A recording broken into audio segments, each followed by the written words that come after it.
Salut les bladers, c'est Ryuk et bienvenue dans cette nouvelle vidéo. Aujourd'hui, on s'attaque à un beau bébé, le B201 Zest Achilles Customized Set. Un peu comme le Astral Spriggan Customized Set, il contient une toupie exclusive accompagnée de pièces détachées. On a donc Zest Achilles Illegal Quattro Dash 4, Chain Phoenix Fortress Metal Never 2 et le layer Super King Holo Ragnarok One Defense. On retrouvera également une pièce supplémentaire qui s'ajoutera sur Belial.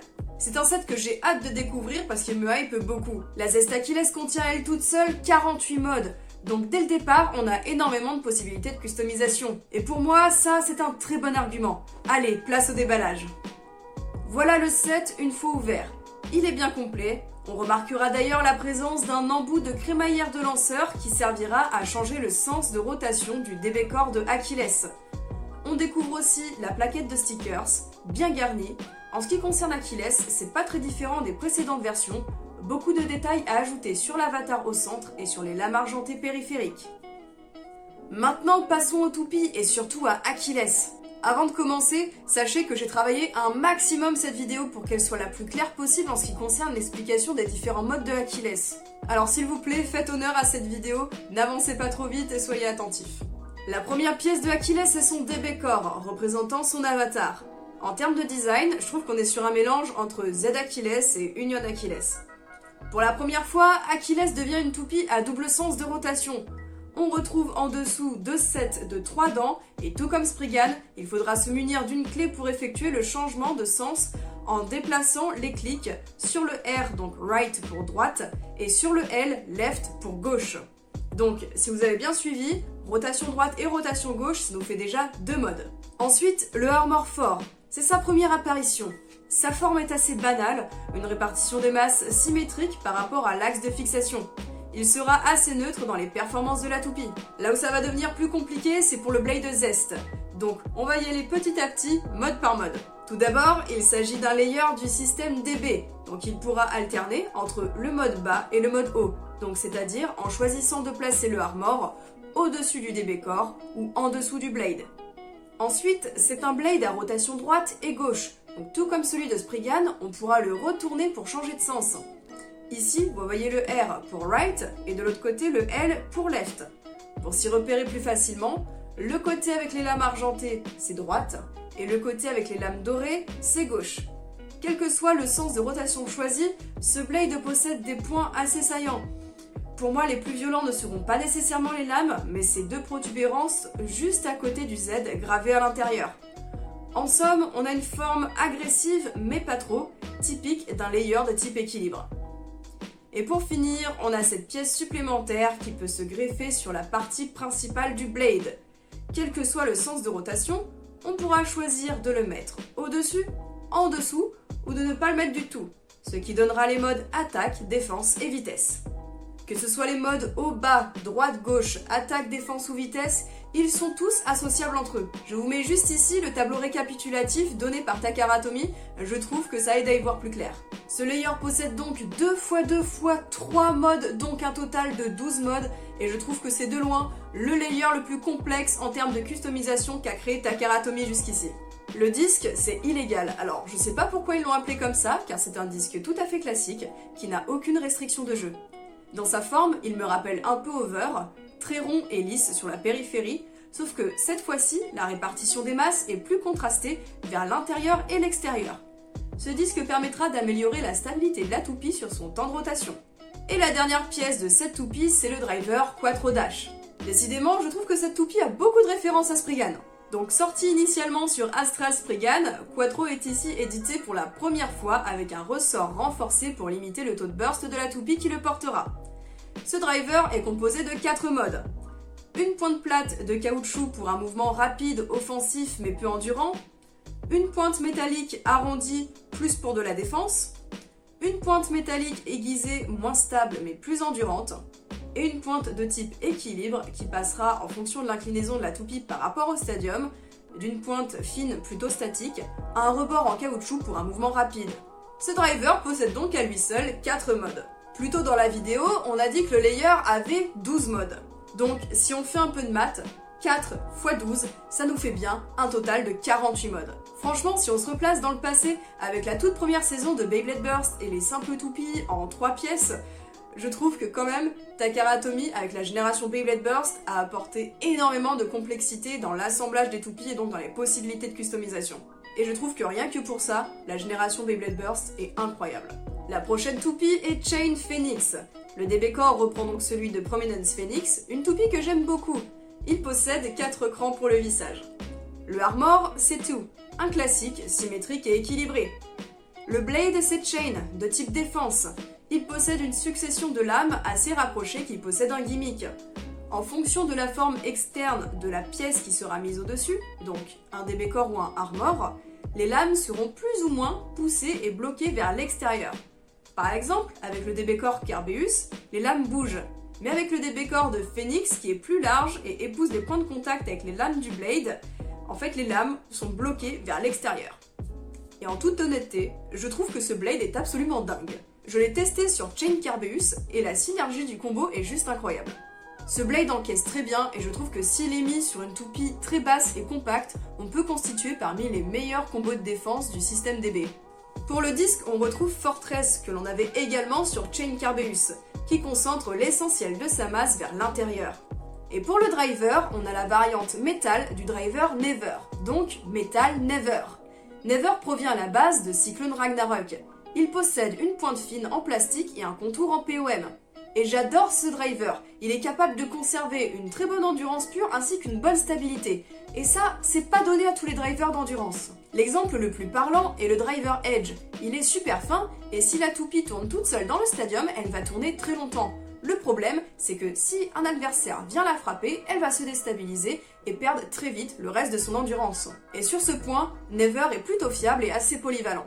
Cette version est donc munie d'une capsule métallique, alors ça rajoute de la masse, mais je rappelle que les dents de vissage du layer sont assez sensibles à l'usure, donc je ne l'utiliserai qu'avec le DB Core Kerbeus qui n'a pas de dents. La dernière toupie de ce set, enfin parmi les pièces je veux dire, il s'agit que d'un layer, c'est Holo Ragnarok 1D du système Super King.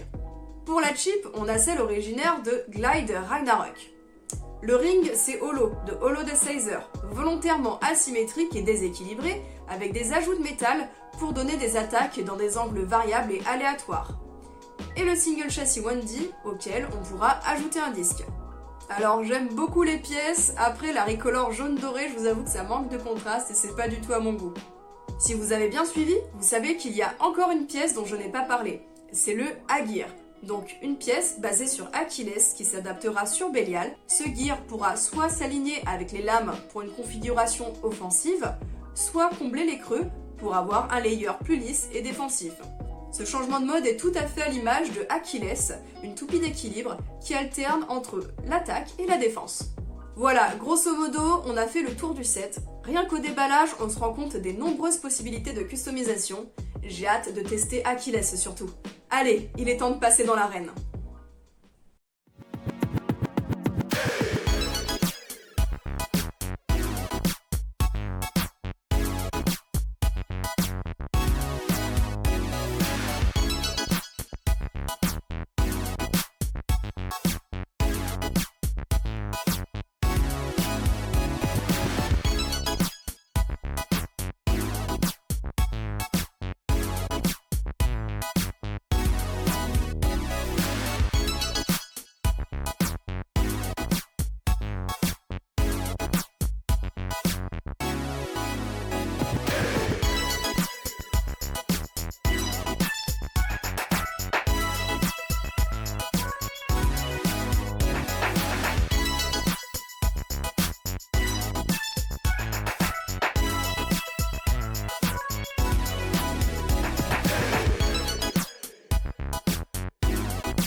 c'est ici que commencent les battles. Donc la Zest Achilles dans ce mode-ci contre la Chain Phoenix. Alors je n'ai pas mis le driver Metal Never, j'ai mis Never tout court pour pouvoir le jouer sur Phoenix. Allez, c'est parti. Hyper vitesse.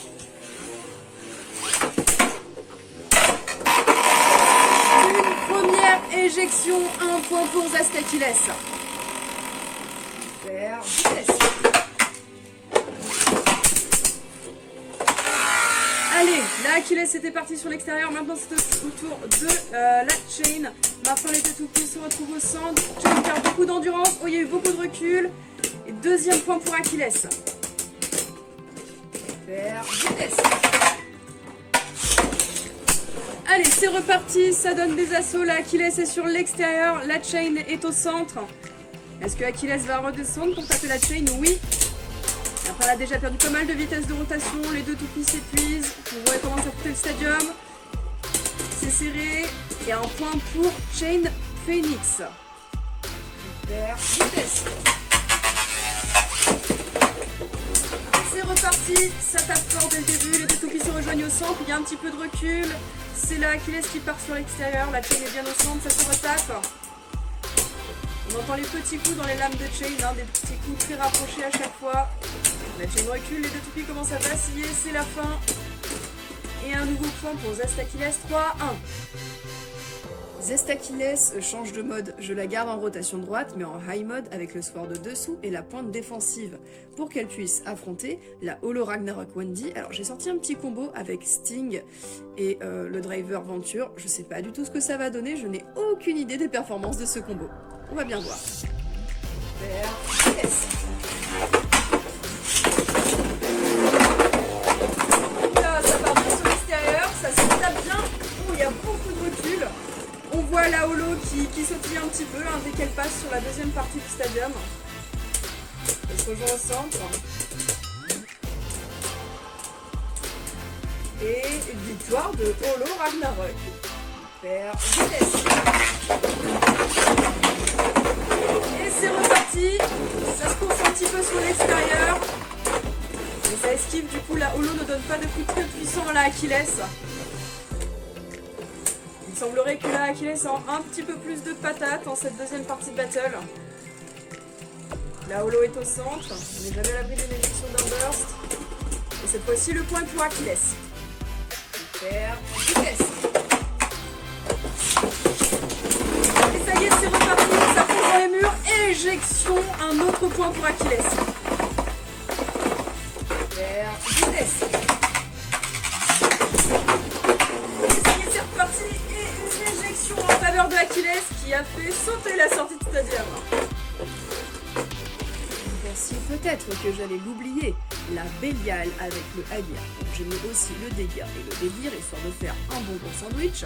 Tout comme Zest Achilles d'ailleurs, qui elle sera dans ce mode-ci, en rotation gauche avec la pointe de type attaque. Donc à mon avis, ça va dépoter. Hyper vitesse. Allez, ça y est, je balance Achilles dans l'arène, ça va à toute vitesse, ça tape bien qui recule. Oh, elle a manqué la sortie stadium une deuxième fois. Ça frotte un petit peu le stadium du côté des deux toupies, mais surtout du côté de Bélial. Les deux toupies perdent leur vitesse de rotation. Et c'est un premier point de très peu pour Achilles. Vers vitesse. Allez, c'est parti, les deux toupies donc tournent dans le sens inverse. Donc elles se rencontrent directement sur leur trajectoire de mouvement. La Achilles est plutôt sur l'extérieur, pendant que la Bélial est plutôt sur le centre. Ah, ça commence à se rencontrer les deux. Beaucoup de recul sur ces chocs. Achilles est toujours sur l'extérieur. Bélial au centre, ça se rejoint. Et le point pour Achilles. Hyper vitesse. Allez, c'est parti. Ah, la Bélial est proche de la sortie. La Achilles la refrappe. Les deux toupies vacillent sur l'extérieur. La Bélial est revenue plus vite au centre. Ah, ça frotte le stadium du côté de chez Bélial avec son délire. Et c'est un nouveau point pour Achilles. Il y a quelque chose que je trouve très intéressant avec le Agir, c'est quand il est couplé là du coup avec Divine, c'est que même en mode 3 lames, donc en mode lame alignée, on a quand même les lames de Divine, les lames du Agir et des gros creux en fait qui forment de très grosses irrégularités tout au long du layer, et c'est ces irrégularités qui causent les reculs que l'on a dans le stadium lors des impacts des toupies. Donc là je suis en mode 3 lames, je vais le passer en mode 6 lames défensif. Donc voici le mode défensif, on voit les lames du Aegir sont juste ici, et là encore on a de grosses irrégularités. Donc je me demande si ce mode là ne serait pas plus agressif que je ne le pense au final. Et du coup, pour tester cette configuration de Bélial, j'ai choisi de mettre Zest Achilles, cette fois-ci en speed mode, et toujours en rotation gauche low mode, mais avec la pointe de type équilibre. Je pense que là, ça va être drôle. Faire vitesse. D'accord, premier impact. Faire vitesse. Ah oui, le mode speed ne ment pas. La toupie est tellement légère, hein, ça se sent dès le lancer. En fait. La toupie est très légère, elle bouge très vite, mais du coup, face au mastodonte du sandwich de Divine Bélial, eh bien, elle se fait éjecter. Faire vitesse. Allez, est-ce que la vitesse va pouvoir compenser le manque de masse sur Zest Achilles et éjecter la Divine Bélial? Alors, pour le moment, elle ne se tape pas. Allez, ça revient au centre. Eh, ma foi, la Divine Bélial perd quand même pas mal d'endurance. Bon, la Zest aussi. Et le point est pour Zest Achilles. Vers vitesse. Et puis la remontada de Zest Achilles. Vers vitesse. Et c'est reparti. Ça se stabilise et ça repart très vite à chaque fois. Ça chasse la Divine Bélial sur le Tornado Ridge. S'il y avait moins de murs, elle serait déjà dehors. Allez, la Divine Bélial penche, la Zest Achilles un petit peu plus d'équilibre. Ah, ça sent la fin de la rotation pour les deux. Et victoire de Zest Achilles. Bon, les bladers, il est à présent temps de conclure sur ce magnifique set. Alors clairement, il me hypait avant de l'avoir, de par la fiche technique, du contenu du paquet tout simplement, mais même après les tests, je le trouve encore plus dingue. La Zest Achilles, clairement, elle ne nous ment pas. 48 modes, des modes tous très différents, il y a beaucoup de choses à exploiter sur cette toupie. Moi, la petite inquiétude que j'avais, c'était sur le speed mode, donc le mode comme ceci où on enlève le sword. Je m'attendais à ce qu'il soit vraiment très léger et face à des toupies de plus en plus lourdes, notamment du système DB, je me suis dit que la toupie, elle allait se faire défoncer. Eh bien non, je pense qu'il est tout à fait possible de compenser le manque de masse de cette toupie en lui ajoutant une grande vitesse de mouvement. Donc lancer très fort, dans le stadium DB on bénéficie vraiment de grosses accélérations et on l'a vu en rotation gauche face à Divine avec ses gears qui étaient très lourdes et à rotation droite, arriver à contresens du mouvement, et bien la Zest en speed mode tape très vite et du coup compense son manque de masse. Donc clairement, toupie très polyvalente, elle me réserve encore beaucoup de surprises, j'ai hâte de la tester plus en profondeur. En ce qui concerne Chain, Phoenix, pas beaucoup de surprises, hein, du coup, je connaissais déjà les pièces, je valide Chain à 100%, vous le savez. Et grosse surprise également sur le Aegir. Je ne m'attendais pas à ce que cette pièce contraste autant le layer de base de Divine. Là où le F-Gear comblait vraiment les trous, donnait juste un layer plus lisse, plus compact, sans beaucoup de changements de performance. Là, on a vraiment quelque chose qui rend le layer beaucoup plus agressif et je trouve plus amusant à jouer avec des matchs beaucoup plus dynamiques. Il nous reste encore du coup Holo Ragnarok. Bon là c'est pareil, tout comme Chain, hein, pas beaucoup de surprises. Après c'est des pièces que j'aime bien, donc ça reste toujours cool. Quoi qu'il en soit, ce set je le valide. J'ai hâte de pousser les tests beaucoup plus loin pour la Zest, clairement. Après si je pouvais revenir un petit peu sur un point qui m'a déçu de la Zest, mais bon ça je le savais déjà de par les anciennes versions d'Achilles, c'est que la peinture sur le côté, eh bien, elle part très vite. Gros problème d'usure sur ces toupies. Et au prix du set, clairement, moi, je peux pas me permettre d'acheter un doublon. Donc voilà, c'est juste le petit problème de cette toupie qui revient depuis Union Achilles, voilà. Bon, du coup, les bladers, c'est ici que je vous laisse. Dites-moi ce que vous avez pensé de ce set dans sa globalité. Moi, en tout cas, c'est validé. Je vous retrouve dans les commentaires. C'était Rio, et ce fut un plaisir de partager ça avec vous.